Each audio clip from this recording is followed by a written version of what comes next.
Alright, welcome back to our USS Lexington. Let me adjust my camera here real quick. I should have done this beforehand, but sometimes I forget. Alright. We've got all the windows drilled out in the secondary hull now. We've got the lights drilled out in the fan tail here, even though we were supposed to cut this out and replace it with our photo etch. I didn't feel like doing all that work. I thought it was easier to just cut the lights out. So those are being cut and those are ready to go. We've got the impulse engines cut and ready to go. Again, this kit has a photo etch piece. You're supposed to cut this out and replace all of it, and I didn't feel like doing all that work. To me, it was easier to just to drill out what we needed to do and go from there. So, but that's done.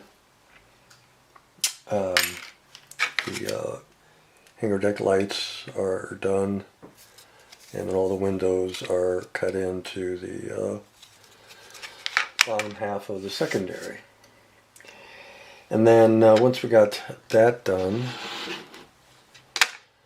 we took the upper half, glued it together,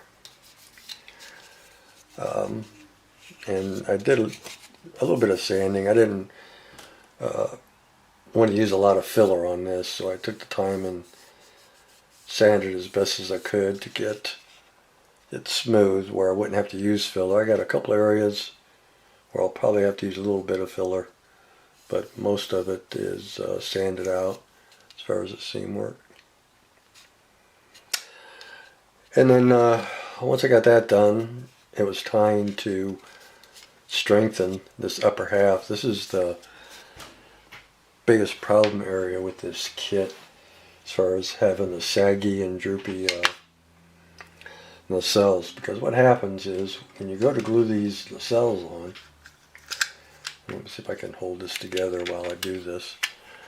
The weight of these things are always pulling back on the top of this piece, on the spine, and on the upper half of the hull. So what happens is after a while, because these will get kind of weighty on you, and after a while it starts to split up here, and then these things start to droop back like this. And then you got the dreaded, wonky, weird nacelles. So what I wanted to do was to beef up the inside and stiffen this up a lot, which I've done. I mean, without all this support, I could actually squeeze this to where these would touch each other. So what I started off doing first was to take two 1/8 plastic rods and glue them in between the little places here where the tab goes into. And I have a book that was put out in the 70s by a guy. It's basically a book that tells you how to build this kit. It's all kinds of tips in it, and it's a pretty cool little book. And he put out this one. He put out, I think number 2 is a Klingon D7 kit. But in here he says you want to keep an 1/8 of an inch spacing between, or find it here, yeah, right here, between the inserts. He's using a piece of flat stock. I just used some rod. But he goes, you want to keep an 1/8 of an inch gap in there. You want to make sure they don't touch each other, and then it'll help with keeping your nacelles aligned. But if you can find one of these books, they're kind of neat to have just because of all the cool tips he has. And as I said, I think it was put out, I can't get back in the bag, I think it was put out in the 70s. It's an old book, but pretty cool. Anyway, So we've got our two 1/8 inch rods in here to keep our spacing between the two, and glued them in with to me a thin. And then I took some flat stock, cut me some strips, and made some bracing in here to beef up the spine here to keep this spine from splitting open from the nacelles. So between these two rods glued in place, between these reinforcements here along the spine, I think it's going to be just fine. I mean, it's really, really stiff. As I said, I could flex this a lot before.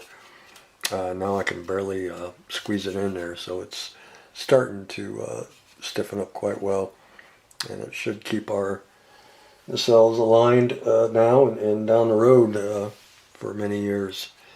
So the only thing I haven't done yet is I want to put a strip down the back here like this, but I don't want to do that yet because if I decide to use that PE hanger deck, I don't know how much room I have, and this might take away some of that room. But I have to decide what I'm going to do on that PE hanger deck, whether I'm going to use it or not. But anyway, we got this glued together and just in the stage of reinforcing it and making sure that it's going to be pretty rugged when we're done with it. The bottom I'm not too worried about beefing up. I really don't think, even though it is really thin, I don't think it's going to cause us an issue once the upper half is glued onto it. So I think it'll be okay. I might put maybe a couple strips along the sides here in the center, right about where the pylons go, just to beef this up a little bit. But that'd be the most I would do, because I really don't think it needs it much. Up here it was the area where it always tended to split on you after a while because of the weight of the nacelles. So I think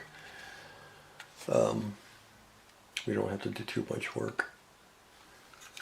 So that's where we're at on the secondary hull. I have to cut a hole up here for the dome, for the shuttle bay dome that goes back here. For that we need part number 16, which is 16A, which is right here. We'll use, that's our template to drill the holes. And yeah, I think we're good to go.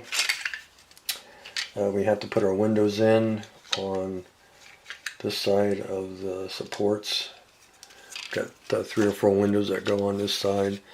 And I'll probably, because this is pretty thin plastic, I'm probably going to add a couple strips on the inside of this because this is also a weak spot. These nacelles, these supports, because you can see how they'll twist pretty easily, and I don't want that twisting action going on. So might run some flat stock inside here and stiffen these up so we don't get that bending and bowing and flexing going on. That'll again mess up our alignment. So yeah, I think we're going to do that, but that's a little further down the road. We're getting there, just a little further down. So that's where I'm at on the Lexington. And then we're going to take a sneak peek at our 14-inch 7 of 9 kit that I printed up. She's up next after the Lexington, and I'm going to give you a sneak peek at her. There she is. She came out fantastic. Right now I just have her held together with washi tape on the back side, but she came out excellent, and I can't believe this came out of my printer, my little printer that's only 6 inches. But yeah, she came out really well. The detail on it is just amazing. Let me see if I can't do this without blurring everything. Hold on a second here. I'll get you a close-up of her face, but you can see the detailing in her face, just amazing. So yeah, her cat suit is pretty detailed. Yeah, I'm really happy. It took me, didn't take me that long to print her up. It took me a week. We got a couple kits that came in the mail. We'll make this a stash update too. We'll just roll it all into one, so I'm not making all these videos and killing everybody's feed. We got the old NPC Gangbusters kit. This is a pretty old release because there's no barcode, and it's got $1.55 on the sticker, so it's an original. So we picked that up. It's never been built or messed with, so it's in pretty good shape. Box is a little beat, but I really don't care. Inside the model is untouched, so that's pretty cool. So we got this. Picked it up at a good price, so we'll be doing that sometime. And then I saw this on Al Wood's channel. He's currently building it now. Him and Doug are doing a buddy build, but I thought it was such a cool kit. I wanted to get it after looking at his kit review. So I got the Revel Swift boat, Revel Germany Swift boat, which is pretty cool. Not to be confused with the Monogram one. The Monogram one was made back in middle 60s, I think. This one's a brand new tooling. Well, it's a year old, but it's new compared to the Monogram kit. And I think the Monogram is 1/48, might be a little larger. This is 1/72, but that's great because I don't have that much shelf space, so the smaller boat will be a little easier for me to find a spot for. And it's going to look great beside my PT boats I have already built. So looking forward to building this. I think it'll be pretty cool. I did order a 1/72 Vietnam soldiers. I think there's 30 or 40 in the set. So we'll have a crew for the ship, and that'll be kind of cool. And I think I have a 1/72 Huey too, so we could make a Dio, I guess, and have something kind of like the box art. But anyway, I thought this was a really nice kit, and it is. I mean, it's got some great details inside the cabin area. Yeah, pretty cool. So we got that. And then I got this, and I really didn't need to buy it. I'm not too sure why I bought it. I just thought, it might be cool to mess with. But it's by a company, I'm not even going to try to pronounce it. You can see the name there. I don't think you can pronounce it, but I don't think it's even a word or a name. But anyway, it's one of them cordless airbrushes where the compressor is small, you just a handheld kind of thing. You can see it here, a picture of it here. It's pretty cool. You can either put the airbrush on top of the unit or run this air hose, but I just thought it was kind of cool, and it might come in handy for doing small stuff. Comes with all these different cups, and comes with a couple adapters that you can use your own airbrush on this. But this is a I don't know what the hell that is. I mean, it's a dual action airbrush. I don't know who makes it. It's probably a China special, but I thought, well, even if it sucks, I could use my H, but we'll try this one and see how it works. But I don't know, maybe we'll use this setup on 7 of 9. I don't know. But I thought it was just, thought I would try it out. What the hell. It didn't cost me much because I had points on Amazon. And it was next to nothing after I used my points. So I thought, well, for the price of 20 bucks, I thought, what the hell? I'd give it a whirl. So, yeah, you'll see this coming up sometime this year. We'll see how well it works. I've watched some videos from guys that use different brands. Pretty much the same thing, just different name. But they seem to like it. They say it works great. So I don't know. We'll find out for ourselves. And I got some mud paints, but I'm not going to show them because who cares. Alright, I think that's it. Is that it? That's it. So look for 7 of 9. Look for more on the Lexington. And it's going to be fun. Alright, take care. We'll see you.